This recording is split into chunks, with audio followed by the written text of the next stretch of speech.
Drama today as Nick Reiner, who's accused of brutally murdering his famous father, Rob Reiner, and his mother faced a judge. Just moments before the arraignment started, his high-profile attorney abruptly withdrawing from the case, replaced by a public defender.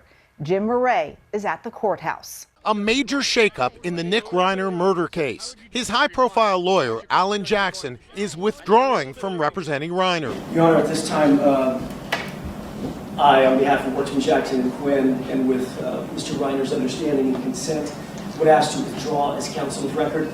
The move comes as Reiner faced a new court hearing today. He's accused of murdering his parents, famed director Rob Reiner and wife Michelle. Nick Reiner looked very different from his last court appearance. He seemed calm as he spoke with his attorneys. He was no longer wearing a suicide vest, and several times he looked directly at the gallery and appeared to smirk. Jackson is one of America's most famous defense lawyers. His most recent victory was winning the acquittal of Karen Reed. Nick Reiner will now be represented by this public defender. Hot bench judge Yodit Tawalde is at the courthouse in downtown Los Angeles. What is the significance of going from a high-powered attorney to a public defender?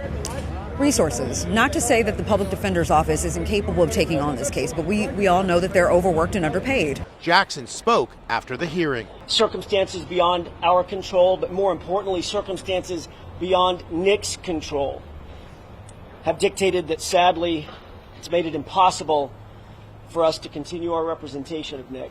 I think Alan Jackson in his presser made it clear he did not want to be removed, but could not help the circumstances. That could mean money. Jackson had these final words in defense of Nick Reiner. Nick Reiner is not guilty of murder. Print that. Print that. Today, the Reiner family released a statement saying they have the utmost trust in the legal process.